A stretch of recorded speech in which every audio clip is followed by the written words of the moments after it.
I'm going to live in this high-rise apartment with my mom. I want a divorce. I couldn't hide my confusion at the sudden statement my husband made. It seems like my husband was planning to live in the high-rise apartment I inherited from my father with his mother after our divorce. I wonder what he's thinking. I have had my share of frustrations regarding my husband ever since our marriage. Yet, I never considered divorce because there were aspects of him I respected. However, I never dreamt he would suggest starting a life with his mother in the home I inherited. As I stood dumbfounded, my husband, with a condescending smile, said, "I'll divorce you and just take this property." I must be really lucky. Seriously. The moment I saw his unpleasant smile, my love for him completely vanished. My name is Stacy. I'm a 28-year-old office worker. I managed to join the company I've long admired as a new graduate and have been vigorously working ever since. People often say, "You're a typical career woman." Being devoted to my job, I had never experienced a serious relationship, and neither was I particularly keen on marriage, thinking that living alone wasn't such a bad idea. Yet, a turning point in my life came. One day, my father called me with an unexpected proposition. "Stacy, you're 28 now. How about trying matchmaking?" I received an offer from someone I owe a favor to. "What, matchmaking?"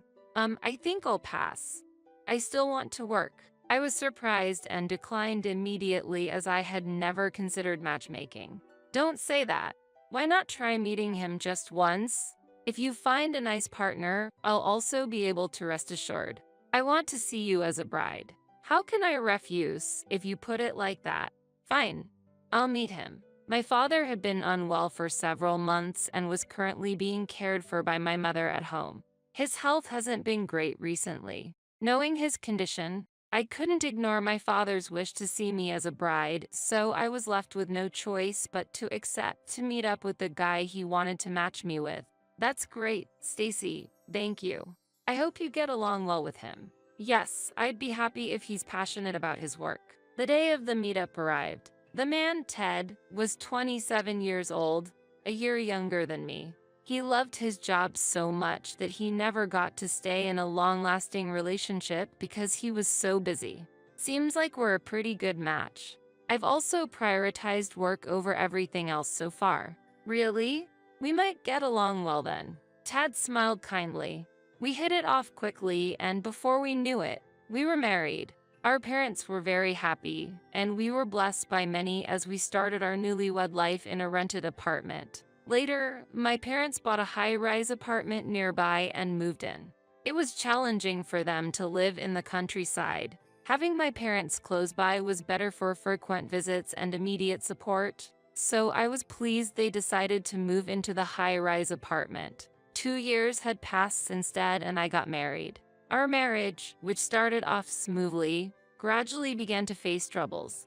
The issue was Ted's growing fondness for his mother, frequently inviting her over without discussing it with me. I wanted to spend quiet weekends after a busy week, but Ted started inviting his mother over without consulting me. His mother lived about a 10-minute drive from our place, and she had been living alone ever since my father-in-law passed away 5 years ago. While he initially didn't invite his mother frequently, he recently started to invite her over every week. "Oh, right. My mom is coming over today." When Ted casually mentioned it, I couldn't hold back any longer. "What, again?" "But she was here last week and the week before. I wish we could spend some time alone occasionally." "What are you saying?" "Since my dad's passing, she's been feeling lonely." "What's wrong with inviting her over once a week?" Ted yelled, furious at my suggestion. I might have accepted the weekly visits if his mother were kinder. But every time she would come over, she would take groceries and household items without even asking. Even when I protested, "It bothers me when you take things without permission," she would respond, "Don't be so stingy. You're working, no?" and dismissed my concerns. Furthermore, she criticized every little thing, from a speck of dust in the corner to the seasoning of my cooking, and would always be critical of how I managed household chores. What was worse was, she did these things out of Ted's sight, which made the problem even more serious. Ted thought of his mother as someone who, despite her sad fate of losing her spouse, lived a modest life alone. Ted, I've told you before, but your mother takes groceries without asking and always finds something to criticize about how I manage the household. It's frustrating, I said. You're lying again. My mom would never do such a thing. Stop belittling her. Ted shouted back, clearly angry. No matter how much I explained, Ted refused to listen. He loved his mother dearly and trusted her completely. Because of this ongoing situation, my affection for Ted had gradually faded. However, aside from the issue with his mother, Ted was rational. He was dedicated and diligent in his work, respected by his colleagues and subordinates, and often received calls for work-related consultations. I, too, am someone who dedicates herself to her work, so I appreciated Ted's work ethic. Although his company wasn't very large and his salary wasn't high, he worked hard and earnestly there. This respect for him prevented me from considering divorce at that time. But around the same time, my father, who had been dealing with health issues for a long time, passed away. He left this world quietly, as if he just fell asleep. After the funeral and when things had settled down, my mother decided to use the inheritance to move to a quiet apartment in the suburbs. And so, I inherited the high-rise apartment. The high-rise apartment was more conveniently located near the station than our current one. That evening, I proposed to Ted that we move there. I've inherited the high-rise apartment where my parents used to live. My mom has decided to move to a different one in the suburbs. How about we move to the high-rise one? Of course, it will be after my mom moves out. Upon hearing my suggestion, Ted's face lit up and he exclaimed, "Lucky," and started to celebrate. He then took out his phone and made a call.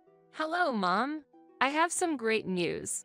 He seemed to be talking to his mother, telling her that I had inherited my father's high-rise apartment. After ending the call, Ted turned to me with a smug smile and made a demand as if it were the most natural thing in the world. "Give me the keys." "What?" I was taken aback and reflexively asked him to clarify. "I mean the keys to the high-rise apartment. I want to go check it out. I know the place and have visited before, but I haven't thoroughly checked it out apart from the living room. I'll just go and see." "What are you planning? My mom is still there. What if you disturb her by suddenly showing up? Besides, it's already late." I felt an ominous premonition about Ted's high spirits. "Oh, right. Your mom is still there. Let's at least look at it from the outside then." I didn't understand his urgency, but Ted couldn't wait and I ended up accompanying him. The high-rise apartment was about a 15-minute walk from our current one. On the way there, the uneasiness I was feeling didn't subside. The reason for my uneasiness was Ted's unusually excited demeanor since learning I inherited the high-rise apartment, which seemed somewhat creepy. His eyes seemed to glow with ambition. Still, I tried to convince myself it was just my imagination. Standing in front of the high-rise apartment and looking up at the 40-story building, Ted exclaimed in amazement. "Wow, looking at it again, it's really big. Living here would be." And all of a sudden, he made an unbelievable statement. "I'm going to live in this high-rise apartment with my mom. I want a divorce." I couldn't hide my confusion at the sudden statement my husband made. I had a feeling that Ted was eyeing the high-rise apartment, but I never expected him to bring up divorce. It seems like my husband was planning to live in the high-rise apartment I inherited from my father with his mother after our divorce. I wonder what he's thinking. I have had my share of frustrations regarding my husband ever since our marriage. Yet, I never considered divorce because there were aspects of him I respected. However, I never dreamt he would suggest starting a life with his mother in the home I inherited. As I stood dumbfounded, my husband, with a condescending smile, said, "I'll divorce you and just take this property." I must be really lucky. Seriously. The moment I saw his unpleasant smile, my love for him completely vanished. I was taken aback by his statement but responded calmly, "Ted, it seems you might be misunderstanding something, but inheritance doesn't automatically go to the spouse." What are you talking about?" Ted laughed as if he didn't understand my words at all. I mean, this high-rise apartment is something I inherited, so it can't become yours. Inheritance laws don't apply to shared property. Even when I explained again, Ted said, "That's a joke. I won't believe such a lie." Okay, I was just perplexed. I didn't think he would be such a difficult person to talk to. It's funny to see you trying so hard to avoid divorce. Do you love me that much? How pathetic, he mocked. Ted's derisive laughter was extremely unpleasant. And at that moment, I realized my feelings for Ted had vanished. There used to be a respectable side to him, but now I only felt discomfort. If you don't agree to divorce, I'll file for arbitration. I'll live happily in this high-rise apartment with my mom, Ted said with a smirk, and I responded calmly. I'll agree to the divorce. When we get home, let's write the divorce papers. Nice. Surprisingly obedient, aren't you? He answered satisfied, and when we got home, we downloaded and printed the divorce papers from the City Hall's website. Ted signed the divorce papers first, and then I signed. I've completed my part. When I handed over the divorce papers, Ted eagerly took them and said, "I'll hand these in right away," and headed to the City Hall. Thus, our brief 2-year marriage came to an end. However, I couldn't move to the new residence immediately and had to continue living with him in our current place for a while. During this time, I consulted with a lawyer about dividing the property while also preparing to move. My plan was to move to the high-rise apartment I inherited from my father. During this period, my mother-in-law suddenly visited our home. Ted wasn't home, and I had to deal with her alone. When I opened the door, she started shouting, "Why haven't you given us the apartment yet, Stacy? Hand it over to us, quickly." As I've explained to Ted several times, that house is something I inherited from my father and I can't give it to you or Ted, I responded calmly. The audacious mother-in-law then said, "Don't be so stingy. You earn a lot, right? You're so busy with work that you neglect household chores, so you must not be struggling with money. It wouldn't hurt if you gave us the property." I firmly refused her demand. "There's no way I'll give you the apartment," and closed the front door. Behind the door, she yelled, "Why are you so insolent? Ted was right to get a divorce from such a daughter-in-law. Hand over the high-rise apartment quickly." But after a while, she quieted down and seemed to have given up and left. That evening, when Ted returned home, I told him about his mother's visit. "Today, your mother came. Seems like she's expecting to live in the high-rise apartment. She hurled insults at me, and I can't take it anymore." Then Ted, as if thinking his mother had been insulted, suddenly began yelling hysterically, "What's with that attitude? My mom just wants to live in the high-rise apartment with me as soon as possible. You're the problem for not handing it over. My mom isn't at fault. Stop being stubborn and give us the property now." It's not about being stubborn. It's legally established that inheritance doesn't become shared property. It's exempt from property division. Do I need to explain it again?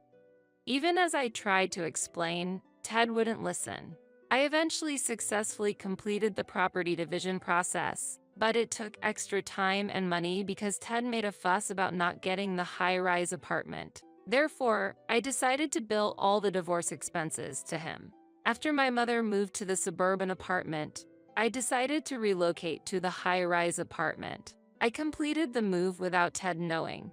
After moving to my new home, I changed all my contact information, cutting off all ties with him. I was worried for a while that he might come over, but fortunately, there were no signs of him coming, and months had passed. I was relieved, thinking he had accepted the reality that he couldn't live here. However, something unexpected happened. On a holiday, while I was relaxing at home, the bell suddenly rang. At that moment, I murmured to myself, "Has he finally come?" When I looked at the intercom monitor, there he was, as expected. I considered ignoring him for a while, but he persistently rang the bell, and thinking of the neighbors, I reluctantly went to the door. When I opened it, Ted was furious and shouted, "Why did you change your phone number? You've changed your email address too, right? Why didn't you tell me your new contact information? Why should I? I have no obligation to explain to you." The divorce was completed and we're no longer husband and wife, and the property division is settled, so we have nothing to do with each other anymore. Don't say nonsensical things. As I responded calmly, Ted became even more enraged. Don't make lame excuses. I'm really angry. That's clearly not a lame excuse. Having a reasonable conversation with him was impossible and it gave me a headache. Ted continued to shout as if he was about to pounce me. Why can't I have this property? Because of that, I've been laughed at by my friends. It's all your fault. Laughed at by your friends? What do you mean? When I asked, Ted was silent for a while before starting to speak slowly. Seems like he had bragged to his friends about having bought a high-rise apartment when we filed for divorce and I inherited this property. Envied by his friends, Ted didn't want to hear anything about how the property division didn't allow him to get the apartment and mistakenly thought that if he kept fighting, he would eventually obtain it.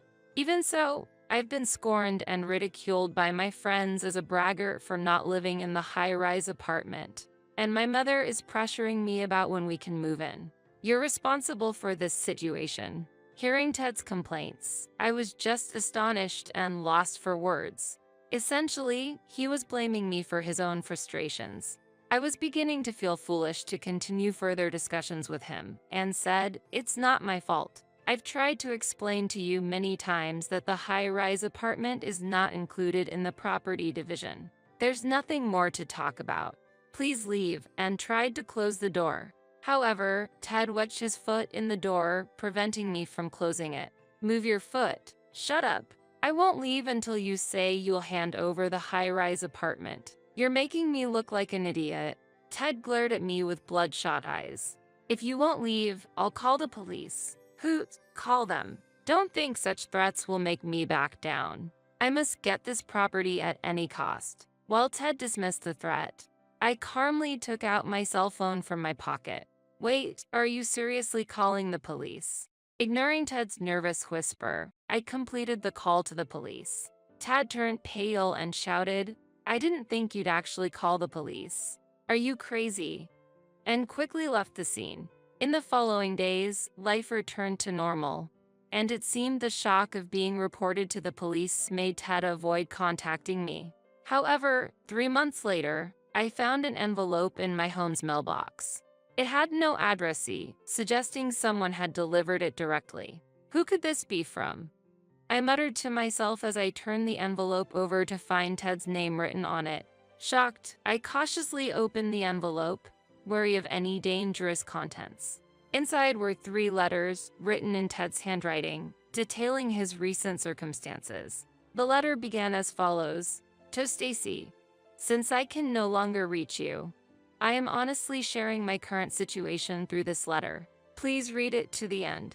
With a mix of curiosity and annoyance, I began to read the letter. As I read on, it became clear that soon after our divorce, Ted had found a new lover and planned to live with her and his mother in this high-rise apartment. However, when it became apparent that Ted could not secure this place, the lover, who was merely attracted by the allure of the apartment, left him. Moreover, Ted had given her expensive gifts, which made him go into a significant amount of debt. He had also talked about purchasing the high-rise apartment at work, leading to unbearable cold stares from colleagues, ultimately causing him to resign.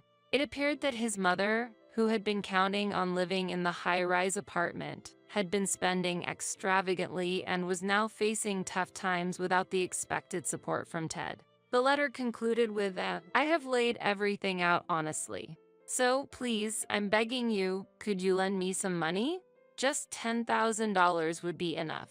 If you wish, we could even consider starting over." I had no intention of replying or reconsidering our relationship. Ted's assertive demeanor throughout the letter only elicited a sigh from me. It seemed that Ted was in a dire situation and had reached out to me for financial aid.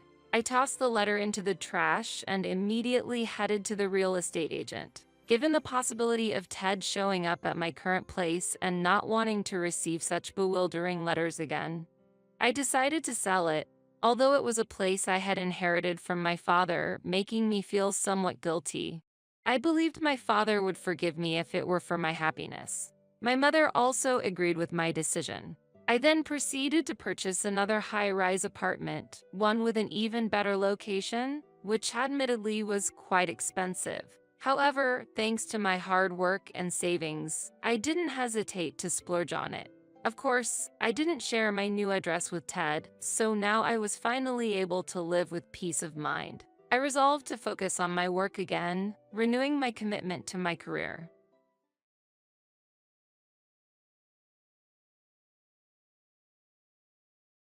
I don't really want to say this, but why is it that the amount you send is less than what your sister Maggie sends? Maggie sends as much as $1,500 every month.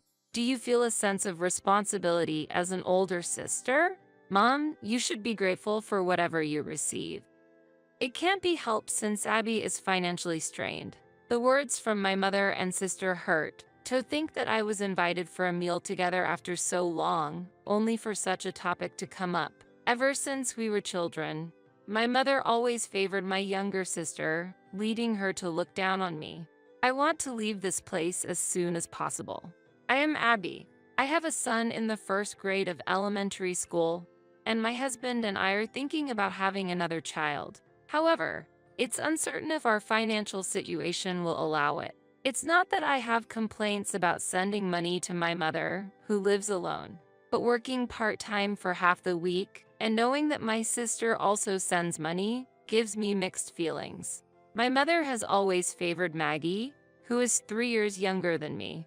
As a result, I naturally became closer to my father. Since I was very young, my father always showered me with love. However, my father passed away just as I entered junior high school. It's not that my mother completely ignored me, but there was a clear difference in how she treated me and my sister. Our household finances became even tighter, and my mother started working after having been a homemaker, drastically changing our lifestyle from when my father was alive. Facing vague concerns about the future, my mother said to me, "If you're thinking about going to university, I'm sorry, but I can't provide the funds for that.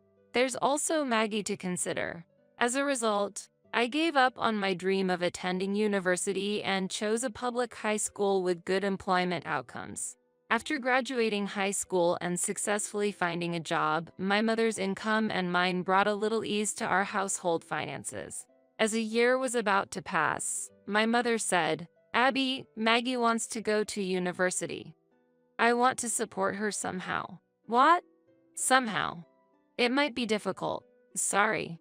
Depending on the university Maggie wished to attend, the tuition would undoubtedly be high. When I told Maggie about it, she said, "I want to study economics." Economics, when you don't even read the newspaper?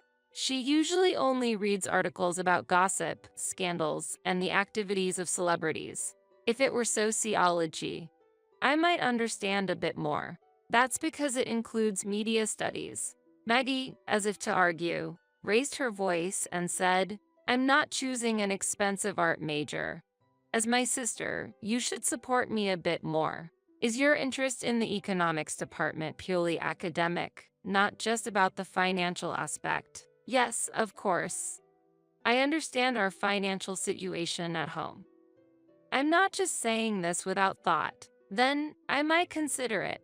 After this conversation, my mother and I had a deep discussion about tuition and household finances. And so, Maggie went on to attend her desired university. Not long after, I got married and left my parental home. Even after getting married, I continued to support the tuition fees together with my mother and also continued to send $1,000 every month to my mother's home. My husband understands my family's financial situation and supports me. 2 years later, an unexpected message came from Maggie. "Actually, I've decided to quit university and go to nursing school. Can you support the tuition?" What? Wait. You quit university? For nursing school? Why such a decision? I've thought about my future. That's not enough to convince me. Why didn't you consult me first? I talked to Mom. She said she would support me, but I'm also contributing to the tuition. Don't be mad. The tuition for a vocational school is cheaper than university. That's not the point. Anyway, I've already decided to go to the nursing school. There's nothing I can do about it now. My mother has always been lenient with Maggie. I doubted whether Maggie, who prefers being taken care of over taking care of others, could fulfill her role as a nurse. This time, you're not allowed to quit halfway through. Don't worry, I understand. If you ever feel unwell, talk to me, okay? Don't say such ominous things. Thank you. Maggie's casual words of gratitude made me feel uneasy. It was about 6 months after Maggie started nursing school. Cess, I'm in trouble. I've run out of money. What? Did you break something? How rude.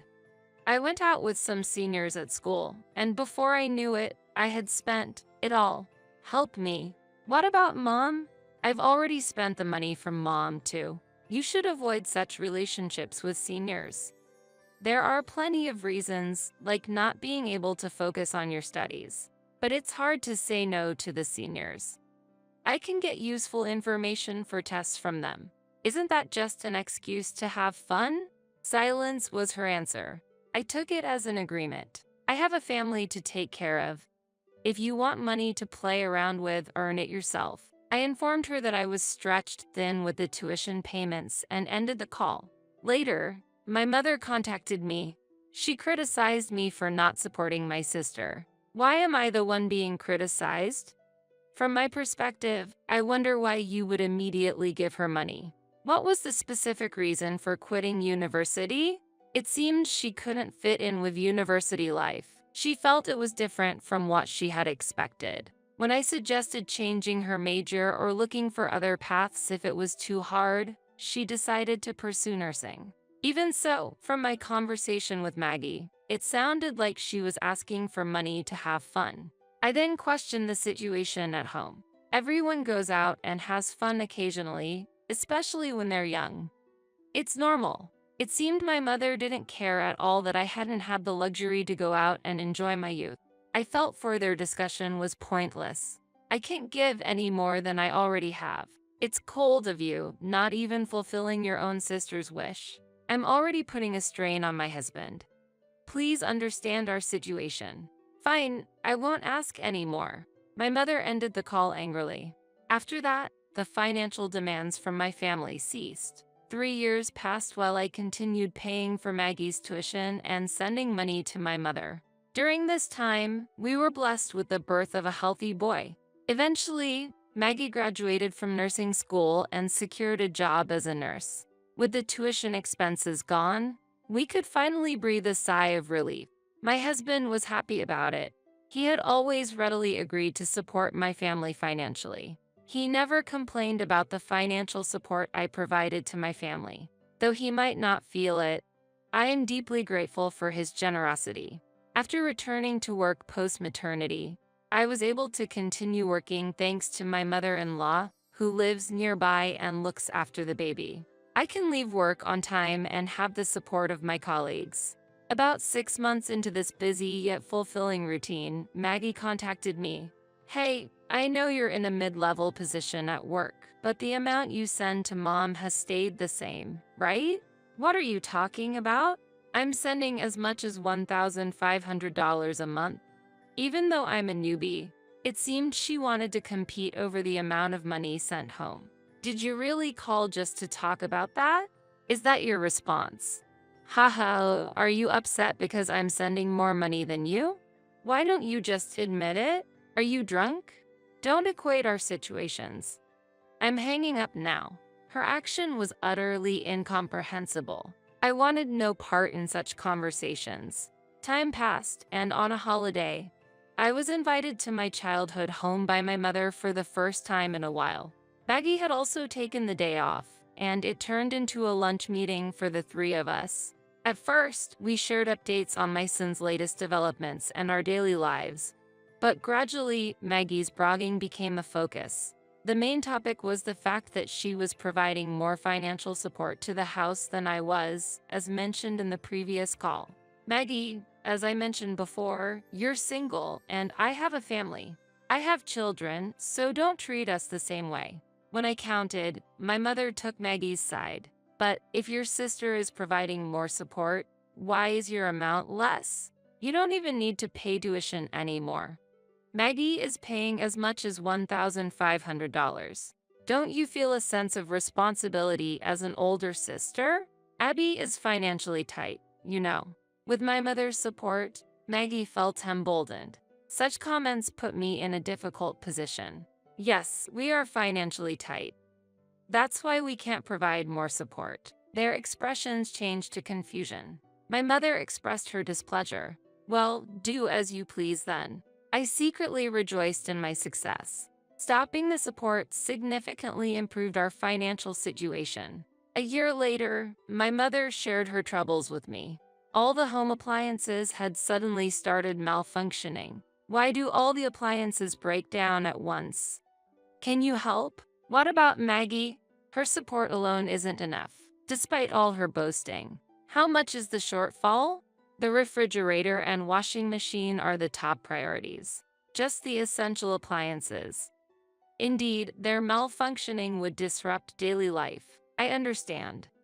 I asked for the details of the budget and then transferred a little extra. A month later, during the next call, I was astonished. The water heater, too?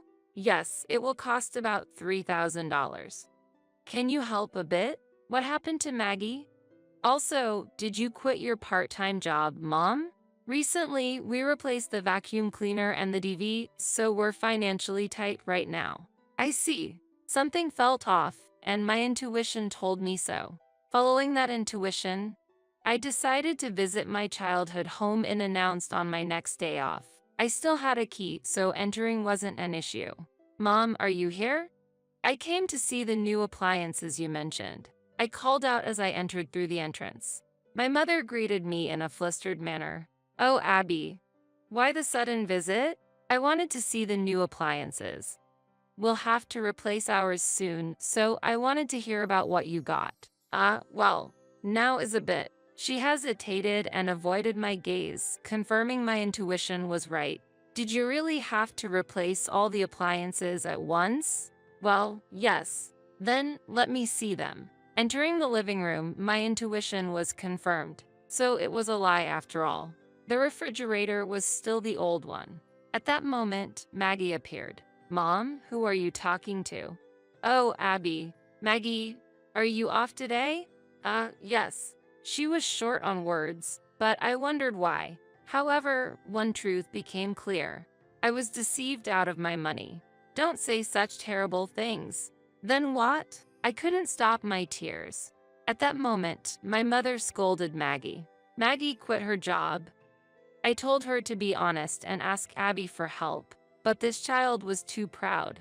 Don't make it sound like I'm the only bad one here. You agreed too, didn't you? Let's just end this. I had no interest in watching them shift blame any longer. Do whatever you like. I left the scene. Even after returning home, my anger didn't subside and I drank several cups of coffee to calm down. Then, I received a call from Maggie. Sorry, Abby. I quit my job right after getting it and couldn't bring myself to say it. Are you looking for a new job then? What about part-time work? I'm looking for a new job, but I haven't started any part-time work yet. If you truly regret lying, then repay all the tuition fees. And the money for the appliances too. That's impossible. She refused, saying she had already spent it. Why did you quit the nursing job in the first place? Suddenly, Maggie's voice was filled with anger. The harassment from the seniors was terrible. When I asked for help to understand the work, I was criticized as incompetent and useless. I just wanted clear instructions. It's not good to leave your work to others. Nursing is a busy profession, isn't it? But I couldn't understand it. And then I was falsely accused of cozying up to the doctors. Did you seek help from a doctor? Yes, I thought they would understand me best. I even considered marrying one as well. Maggie was always prone to taking the easy way out. I thought her attitude had alienated her colleagues, leading to her resignation. Why don't you start with part-time work? There are some job openings in the stores on the shopping street. I'll look for a full-time job during this period. Please support me. As expected, she requested ongoing support. This pattern of seeking assistance is clear. I'm sorry, but with a child starting school and wanting to take up hobbies, we can't easily provide support. You need to make an effort to stand on your own. Don't be so harsh. Is it okay for us to be in hardship? Considering the deceit so far, I can't meet that demand. I can no longer provide support. If you want to be independent, you need to work. I cut off the call abruptly, astonished by her audacity, as if she had forgotten the events of a few hours ago. I turned off my phone, not wanting to deal with any more coordinated attempts from my mother. For about half a year, things were peaceful. There was no contact from my childhood home, and my son was enjoying school life. My husband and I were discussing having another child. During these calm days, Maggie contacted me again. Expecting a request for remittance, I was cautious, but the conversation took an unexpected turn. My mother's workplace had closed, and Maggie had found a job as a nurse. We're tightening our belts, but I won't ask for your help, Abby. Maggie's voice carried a hint of dissatisfaction. And I'll repay the tuition and the money for the appliances in installments. That's no longer necessary. Consider it support from me. But there won't be a next time. There won't be a need for a next time, Maggie murmured. Years passed, and Maggie is still working as a nurse. The closure of my mother's workplace might have been a turning point for her to reassess her life. There are no more financial requests from my mother. Our relationship may not return to how it used to be, but if she wants to see her grandchildren, we'll visit. And my husband and I have been blessed with a second child, a girl this time. The sight of my son doting on her is heartwarming. Next holiday, we're planning to go out to the park as a family for a picnic. This useless daughter-in-law, you're too slow, trash. You should work here all day. As my mother-in-law yelled, I continued washing the dishes quietly, feeling the heat behind my eyes. I couldn't bear it anymore. I wanted to be free. Are you okay? Do you need some help?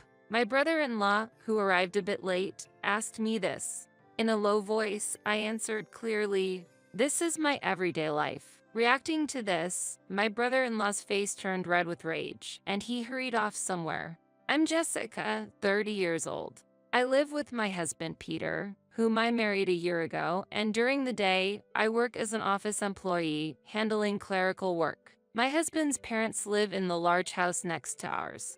My father-in-law is retired due to his age, but he has a history of working for a major trading company and is financially comfortable. The house we live in was also given to us by him. Since our houses are adjacent, I'm often called over by my mother-in-law. At first, it was for minor tasks, but gradually her demands became harsher. You work until 5 p.m., right? Have our dinner ready by 6 p.m. You're off on Sundays, aren't you? I'd like you to change all the curtains and the air conditioner.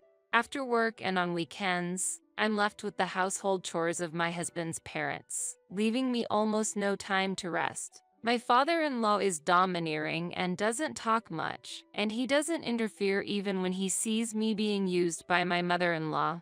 My husband has the same attitude. Even though we both work, he believes household chores are a woman's responsibility and doesn't help at all. Even when we plan a date for the weekend, if my mother-in-law contacts us, she insists that we prioritize her, and my husband heads to the golf range with my father-in-law. One holiday, I was replacing the curtains at my in-law's house as requested by my mother-in-law. Jessica, it's been a while. Oh, brother-in-law. My husband's brother, Michael, is unmarried and seems to run a small company. He lives far away, so we don't see each other often. I just happened to be nearby and stopped by. Are you replacing the curtains? Is there anything I can help with? And where are our parents and Peter? It's okay. I'm almost done. Your mom is at the hair salon, and Peter and your dad are probably playing golf. I see. I'm sorry. Thank you for helping out. There was a lot that I wanted to say, but since he's family, it felt pointless. With that thought, I continued working on the curtains. Michael silently watched my work, but perhaps feeling a bit awkward. he decided to leave. My mother-in-law, who returned from the hair salon, seemed pleased with her new hairstyle. The work on the curtain and air conditioner cleaning is done, so I'll take my leave now. When I told her that, my mother-in-law grabbed my clothes. What? Who said you could go home? What about dinner? I answered in a panic. Mother, I have plans even on my days off. So, if you could understand that. Her complexion changed drastically with those words. What are you talking so high and mighty for?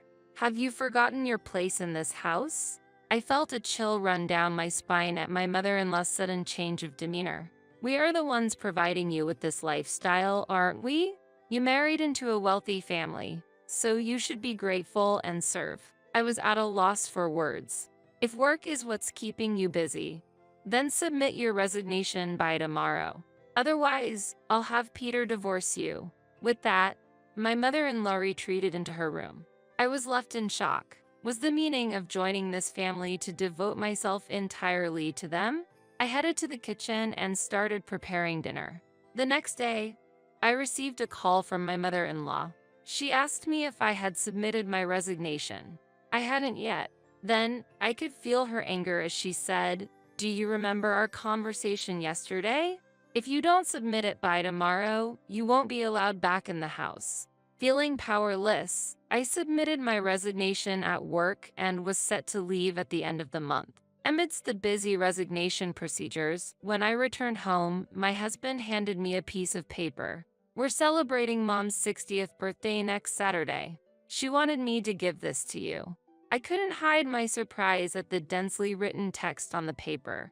List of attendees, invitation addresses, menu, decoration details, overall flow. I asked my husband urgently, "Am I in charge of all this?" He answered calmly, "Who else do you think will do it? You're the wife of this house, so it's only natural. The day of this birthday party is the day after I quit. I'll be busy with work until then, and I won't have time to prepare. If you could help me."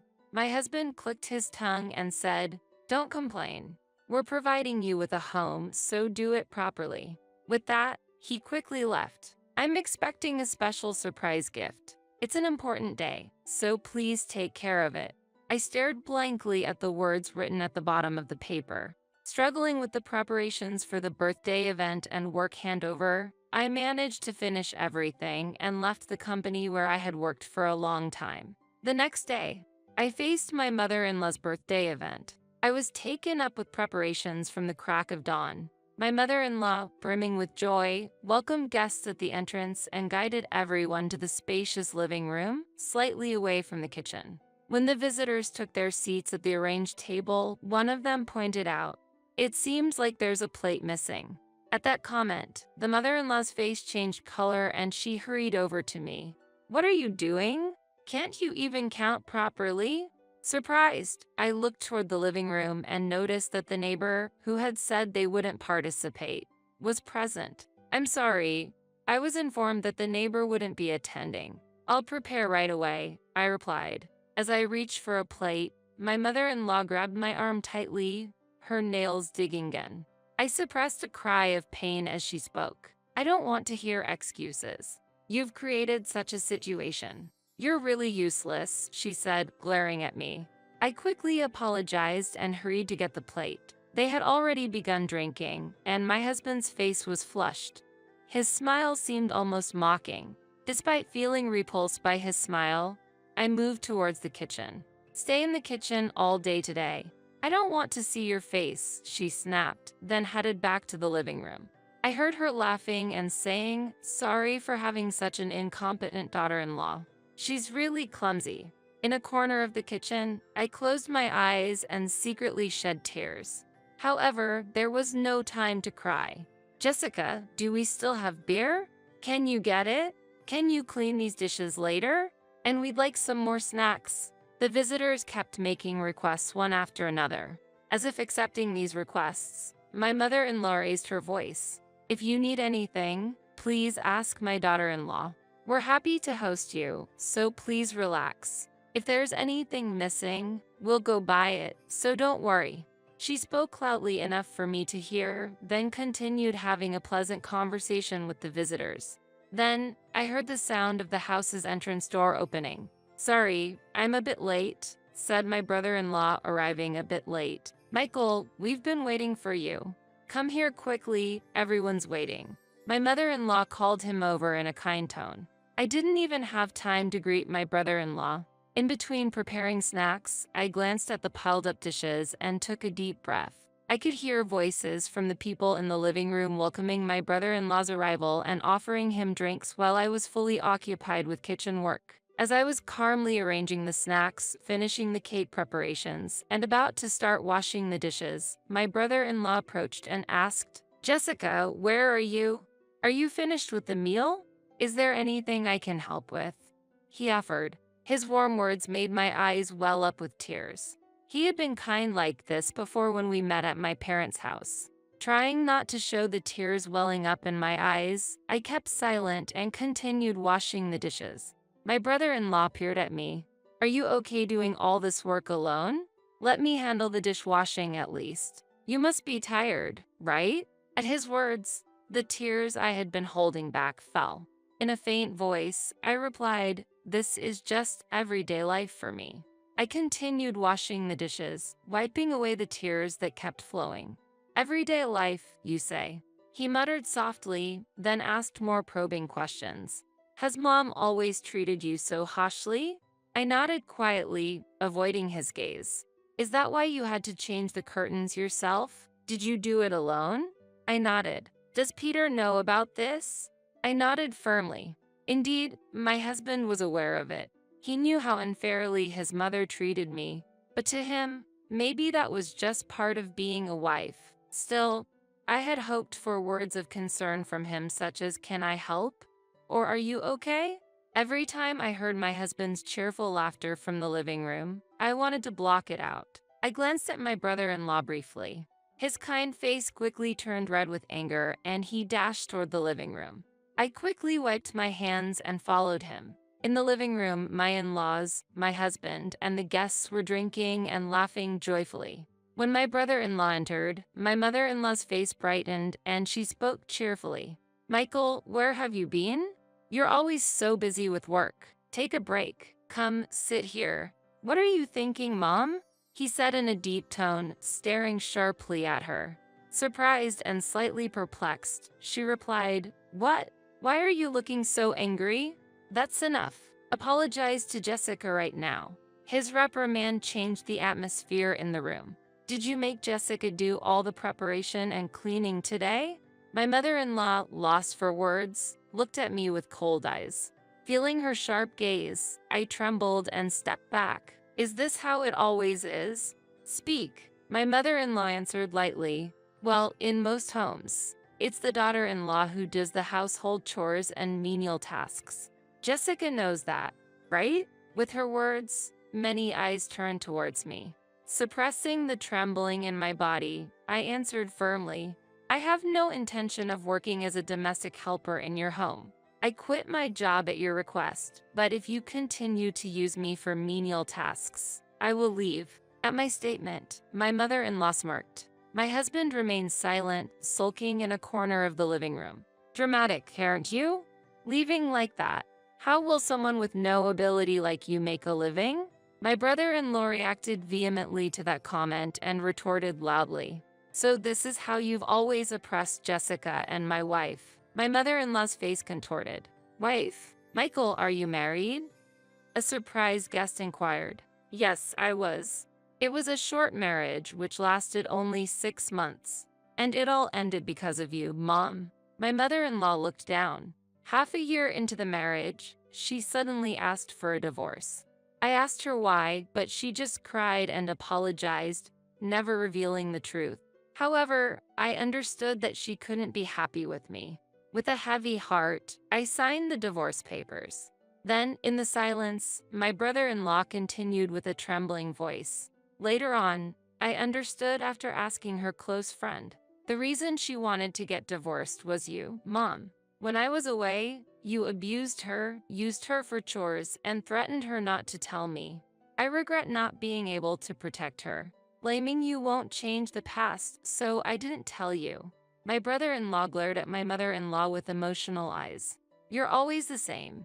Oppressing the bride, belittling her, do you enjoy that? You're truly low as a human. My mother-in-law, lost for words, bowed her head at my brother-in-law's words. The guests casted cold, accusing glances at her. My brother-in-law pointed towards my husband. Peter, what are you doing? You knew your wife was being used, didn't you? Why did you just watch without doing anything? My husband remained silent, sweating with tension, avoiding eye contact. Suddenly, my mother-in-law shouted, "What? Blaming everything on me. The real culprit is." Her sharp gaze landed on my father-in-law. If I may say, your dad was the cause. When you were away for work, he made me work endlessly, insulted me, and robbed me of my time. I'm a victim too. My mother-in-law yelled, directing her anger at my father-in-law. He looked at her, surprised, mouth agape. So, anything you do to your daughter-in-law is excusable? Just because you faced hardships? Is it right to make others suffer the same? My mother-in-law fell silent, at a loss for words. My brother-in-law turned his gaze towards me. Jessica, what will you do? Yes. Pondering over the question, I considered what I wanted for myself. Could I accept the excuses and forgive? Would they improve in the future? Being unemployed, was I to continue serving them? I looked at my silent in-laws and my shrinking husband. My true desire became clear. I wanted to live freely, without my time, life, or job being taken by others. With that sentiment, I looked straight into my mother-in-law's eyes. Mother, I am cutting off my future with Peter. My absence will clear things up for you. I'll do as you wish. That's my special birthday gift to you. Saying that, I grabbed my belongings. I'm sorry, but I no longer wish to have any sort of relationship with you all. Reflect on your behavior and use it to guide your future. Gently urged by my brother-in-law, I headed towards the entrance. In the silent living room, my mother-in-law's crying echoed, and the visitors' cold stares left my father-in-law and husband unable to raise their heads, silently staring at the ground. The next day, I brought my belongings from my previous residence and returned to my parents' house. My husband pleaded desperately, but his silent complicity in my mother-in-law's actions completely cooled my heart, and I firmly declared our separation. Later, I heard that my in-laws' relationship with each other turned sour to the point of not speaking to each other. My brother-in-law welcomed me into an administrative position at his business. You did well. I'm always thankful to you. Here's some coffee, he said kindly. Thank you. Is it time for you to go home? Yes, I need to pick up the laundry and do some shopping. I admired my brother-in-law, who handled everything himself. You do it all by yourself? Yes, I handle my own matters. But, in the silence, I tilted my head. Still, it's lonely being by myself. I wonder if there's someone nice out there. As he said that, he looked at me. I quickly averted his gaze. Seeing my reaction, my brother-in-law asked modestly, "Hey, do you have time this weekend? How about dinner somewhere?" Surprised, my heart raced, and I felt my face heat up with excitement, sensing that the freedom I had gained with my brother-in-law's support might affect my future. I looked him in the eyes and nodded firmly. Our son has passed away. Aren't you going back to your parents' home? We'll be using this house from now on. Suddenly, my beloved husband was gone. Just after the funeral, it was my husband's parents who came to visit me, overwhelmed by sorrow. Though we didn't live together for a very long time, this house holds various memories of my husband. Why do I have to leave this house? But before I could even wipe my tears, my mother-in-law coldly informed me of this. My name is Cheryl, and I work as an office clerk at a real estate company. I met my dear husband, Matthew, at the real estate company where I work. He was the brother of my colleague, and the two were very close. Since their workplace was nearby, he often visited. As a fellow office clerk, I also became close to that colleague who would later become my brother-in-law. That connection led him to introduce me to his real brother. As time passed, I started spending more time with them, such as having lunch together. Matthew and I got along well, and he made a good impression, but I didn't have romantic feelings at first. I thought he felt the same way until one day when our relationship changed. It was supposed to be a meetup at a restaurant reserved by my colleague, but he suddenly had urgent business and couldn't come. Not wanting to waste the reservation, I ended up spending time alone with Matthew for the first time. I later found out that this day had been planned by the brothers, with my future brother-in-law arranging for us to be alone at the request of his brother. As we enjoyed delicious food, our conversation flowed, and we shared our backgrounds and values, eventually realizing we had built a close relationship. Getting to know him more, I was drawn to his comforting smile. That day marked the beginning of a change in our relationship. And it didn't take long before we got married. It wouldn't have been possible without my brother-in-law's help, and I can't thank him enough for that. Then came the day I first met my parents-in-law. Filled with anxiety, they welcomed me very warmly. Their considerate conversation eased my nerves. "Thank you for coming. I'm so happy. I was looking forward to meeting you, Cheryl. I've prepared a lot of food so that today will be a wonderful day." As she said this, my mother-in-law kindly took care of me.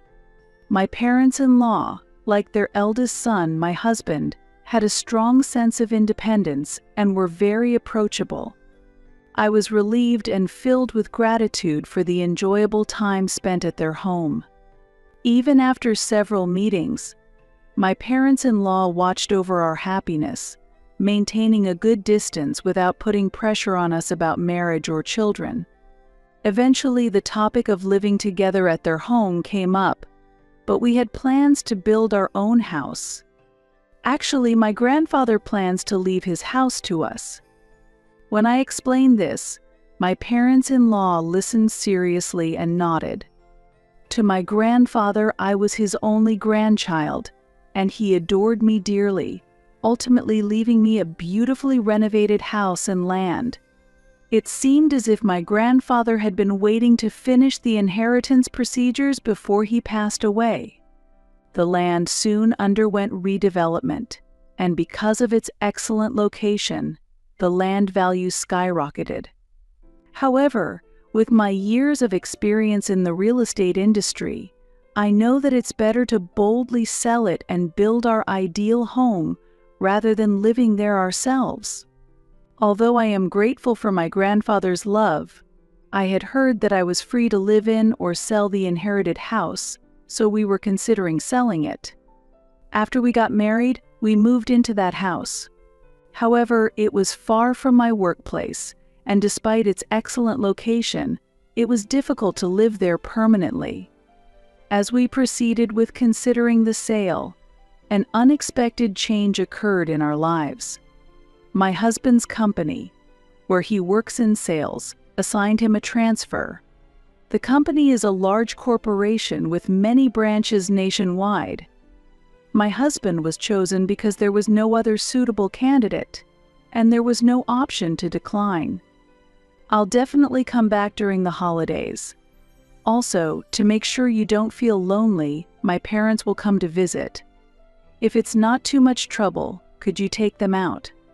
Your parents are really nice people, so it would be fun to go out with them. However, the sale of the house might take a bit longer. Because of my job, my husband had to go on a solo assignment, and we had to cope with this sudden change. It was a sudden transfer, but I endured the loneliness of living alone, eagerly awaiting the day when I could live with my husband again. Just as my husband said, my parents-in-law often visited us on holidays. My mother-in-law, who had endured loneliness herself while caring for young children during her husband's business trips, especially understood my feelings of solitude. Memories with family can be made in any form. Let's go out together. If we enjoy shopping, it will brighten your spirits. Come on, Cheryl, let's go. We have a 2-year-old daughter, and it's delightful to see her enjoy our outings, Thanks to my mother-in-law's help, I've been able to spend my holidays busy instead of feeling lonely. However, concerns started to grow over time. On my days off, I almost always receive an invitation from my mother-in-law to go out. While that itself wasn't a problem, after a month, her invitations began to feel a bit forceful, ignoring my fatigue and our household circumstances. When I mentioned, "I'd like to rest this week," my mother-in-law made a displeased face, as if I were complaining. "But it's fun to go out together, isn't it? You don't dislike going out with me, do you?" "No, it's not that. But I thought you might be tired since you invite me every week." My mother-in-law looked sad. Even when I hurried to clear up the misunderstanding, she wouldn't listen at all. However, one day, she suddenly showed a bright smile, behaving as if she had forgotten all about our earlier conversation. I was confused but gladdened by it. In my mind, doubts about my mother-in-law's behavior grew stronger each day. The places she insisted on visiting were always shops with high expenses. The shopping at branded stores and meals at upscale restaurants continued, and I was always the one paying. Whenever it came to paying, my mother-in-law would always leave the store first. She never thanked me for the payments, nor did she ever offer to pay later. Of course, we have a house and sufficient salary, so I'm not worried about money. However, my husband and I have always been mindful of saving, and I didn't feel good about my mother-in-law's spending. When both of my parents-in-law were together, the situation was the same, if not worse. My father-in-law's presence only increased my financial burden. It was clear that this issue needed to be resolved, but discussing it with my husband was quite difficult. He had promised to definitely return during the holidays, but his new workplace was very busy, and he couldn't come home as often as he wanted. During a video call with my husband, his dark circles and gaunt face caught my attention. It was clear that he was exhausted from work. Feeling sorry to bring up the issue with my mother-in-law, I ended up pretending to be stronger than I felt. "Your mother has been very kind to me. Matthew, take care of your health too. I'm fine, so don't worry." While hiding the situation from my husband, I continued to be unable to refuse the spending with my parents-in-law. However, their demands escalated, and when I finally said, "I can't go out today," they made this suggestion. "Why don't you lend us some money instead?" "What?" "I have to pay. Just a little bit, really just a bit. I've already booked the restaurant, but I'm going with a friend instead. Can you cover the part we're short?" Unable to refuse, I reluctantly agreed and resigned myself to paying. However, I never showed this attitude to my husband. When I hinted to my mother-in-law, "Why don't you discuss it with Matthew?" she surprisingly responded, "It's embarrassing to talk to Matthew about such things." Thinking it shameful to ask her eldest son, she deemed it natural to rely on her daughter-in-law. I had given up on my mother-in-law's attitude, and being asked for money had become a routine matter. At least if I gave her some money as allowance, she would stop forcibly taking me out. I was aware that the problem was growing. However, interactions with my mother-in-law became more complicated, and I was mentally exhausted. Her behavior became increasingly incomprehensible and bizarre each day. She would arrive unannounced, and it felt like she was invading our privacy as she looked around the house, as if searching for valuable things. "Is this artwork something your grandfather left, Cheryl? It's lovely. With such fine antiques, you must be quite wealthy." Antique furniture selected by my grandfather remained in the house. My mother-in-law was captivated by them, visiting frequently to gaze at them obsessively and treating them as if they were her own. "But this is our home, my husband's and mine. I finally decided to confide in my husband about my mother-in-law's behavior.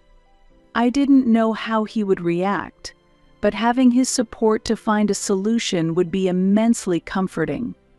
My mother-in-law's actions were not pleasant, and regardless of being parents-in-law, intrusion into our private lives should not be tolerated. Around the same time, the duration of my husband's solo assignment was finalized. Just a little more patience until he returned.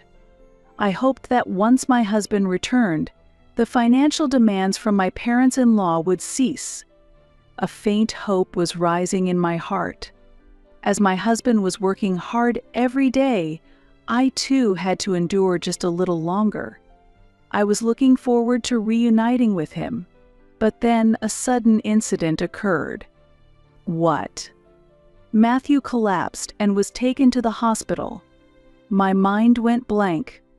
The call came from a colleague at my husband's place of assignment, and I rushed to the hospital immediately. Overwork had caused him to suddenly have a heart attack. Matthew was rushed to the hospital, but it was too late. My always healthy and kind husband passed away suddenly from the attack and left us. Unable to accept this reality, I faced the funeral. The sense of loss was overwhelming, and I hardly remember anything. My brother-in-law rushed to help and took care of many arrangements on my behalf. "I'm sorry you just lost your brother too, and yet you're helping me so much." "It's my brother's funeral. Of course I'd help. Besides, are the land procedures okay? Is everything ready at home?" As we cleaned up after the funeral, I nodded and replied, "It's okay, everything is in order." A few days after my husband's funeral, my parents-in-law came to our house. However, it was clear they were not there to offer condolences. "Our son has suddenly passed away, and it's sad, but we're here for you. Don't worry." My mother-in-law was inexplicably smiling.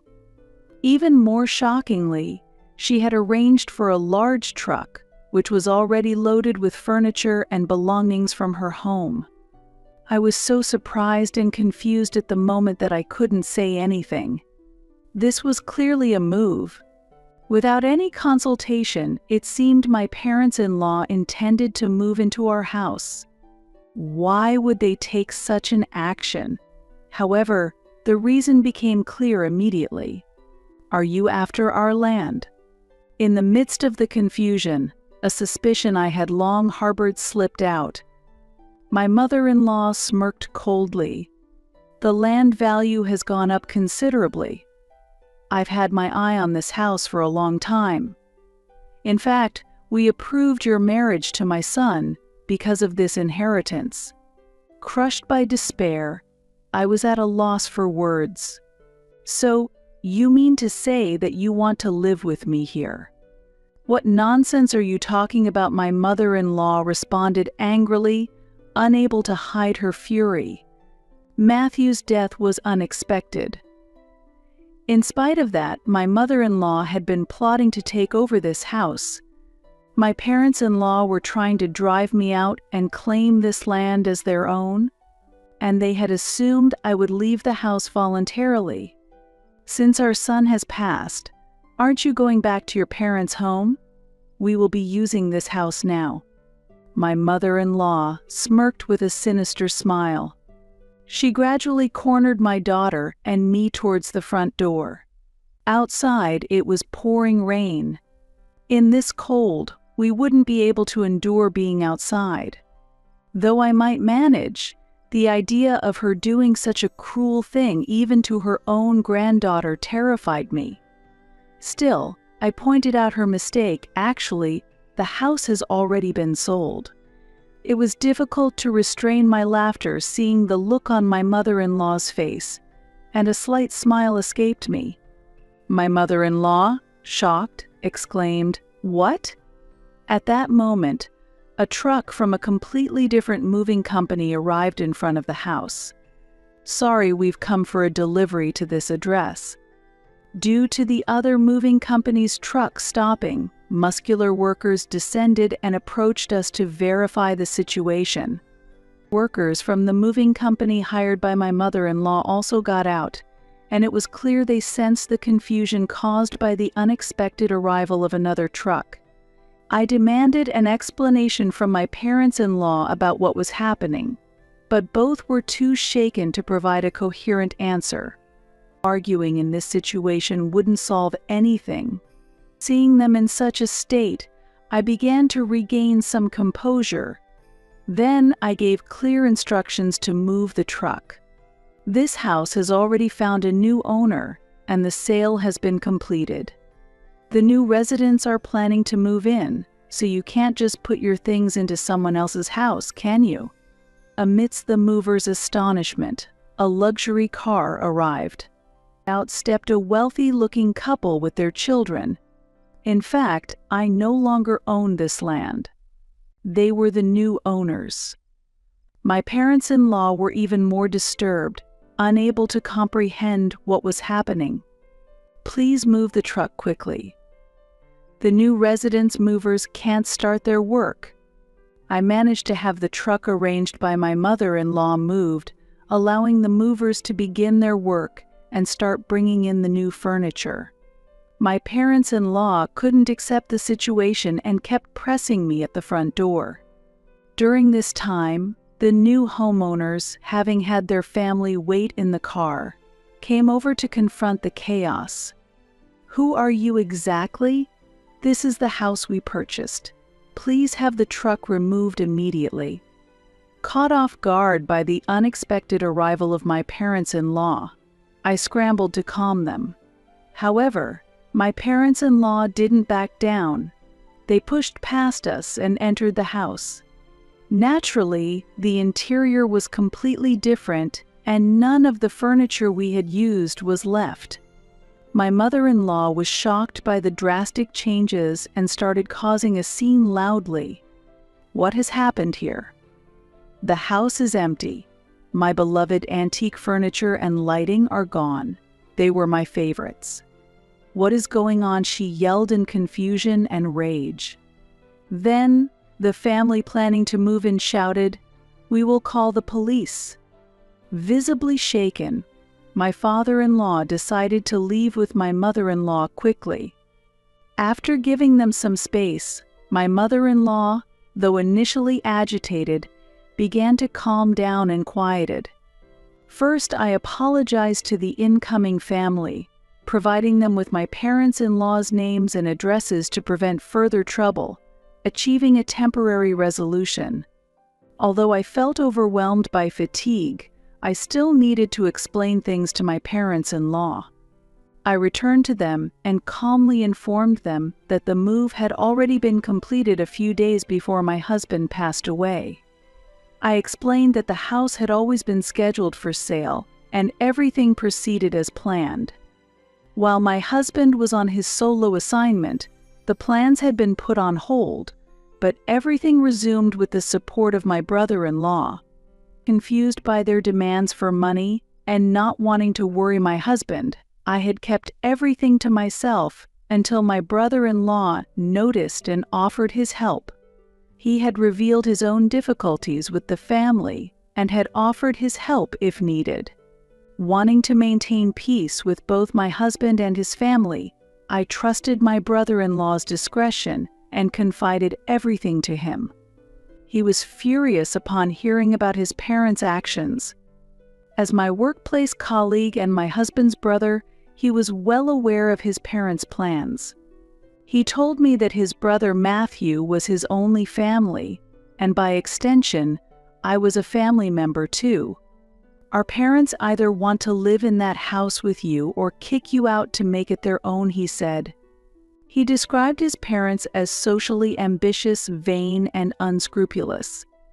This is especially true for my mother-in-law, who, despite portraying herself as an ideal lady in public, is actually self-centered and indifferent to others at her core. The family insights from my brother-in-law carried a significant weight, revealing the true nature of my mother-in-law, which my husband never knew because she was always pretending in front of her eldest son. Given this situation, my brother-in-law advised me to sell the land early to prevent it from falling into their hands. I agreed with his suggestion and decided to proceed with the sale.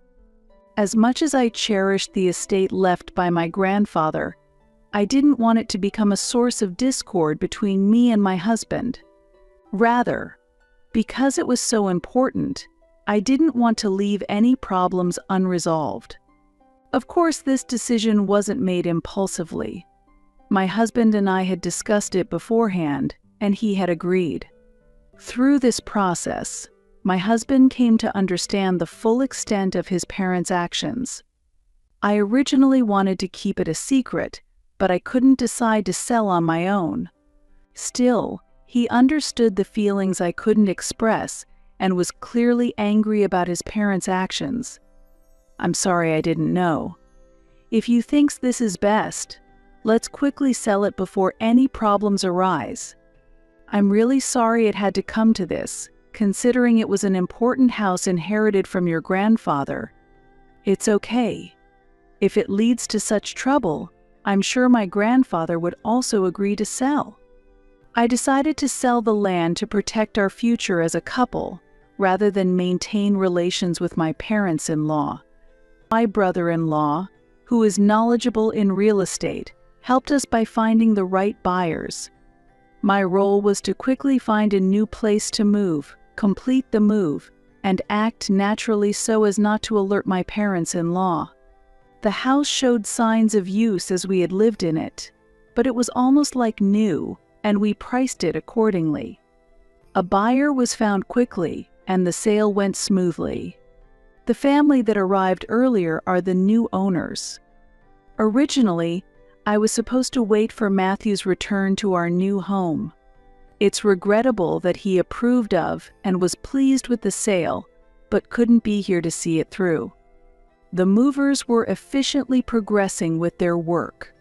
My parents-in-law, having been ousted, could only stand by dumbfounded, but such a situation could not continue. The moving company my parents-in-law had hired appeared, clearly confused and seeking an explanation. For the movers, it must have been baffling to encounter an unexpected booking. "I never imagined such a thing would happen. You are breaching the contract," the movers pressed my in-laws, but they were at a loss for words and couldn't explain themselves properly. In the end, the household goods had to be taken back, resulting in unexpectedly high additional fees. Finally understanding the full situation, my mother-in-law reached out to me with trembling hands. "This is the home of our son's wife, and so it should be our home too, right? Isn't this situation odd?" My mother-in-law desperately tried to justify herself and convince me, but I ignored her pleas and left with only my personal belongings. The land already belonged to the new family, and it was no longer mine to claim. My husband's memorial service was completed without further incident. I crossed paths with my parents-in-law, and though they tried to speak, they ended up leaving in haste without saying anything. I no longer felt obliged to maintain a connection with them, and our conversations dwindled. Now, I am living peaceful days as if nothing had happened. I was supposed to start a new life with my husband in a new home, but with his loss, that dream vanished. Although selling the house left me with substantial savings, without my husband, I have no desire to build a new house. I returned to work, reminiscing about the days spent with my husband and trying to rediscover myself to stay positive. On the other hand, my parents-in-law, particularly my mother-in-law, seemed increasingly dissatisfied. I avoided any interaction with them and did not share my new address. The lack of contact with me seemed to amplify her dissatisfaction. Because she always put on airs in front of Matthew and couldn't go to her estranged younger son, she didn't even know where I was. The stress accumulated, and eventually, my mother-in-law lost her mental balance. One night, she scattered gasoline around the vicinity of our former home and attempted arson. Fortunately, a passing neighbor noticed her unusual behavior and immediately stopped her, preventing the situation from escalating. When the police arrived at the scene, they found evidence that she was about to start a fire, including a lighter and old newspapers, leading to her arrest for attempted arson.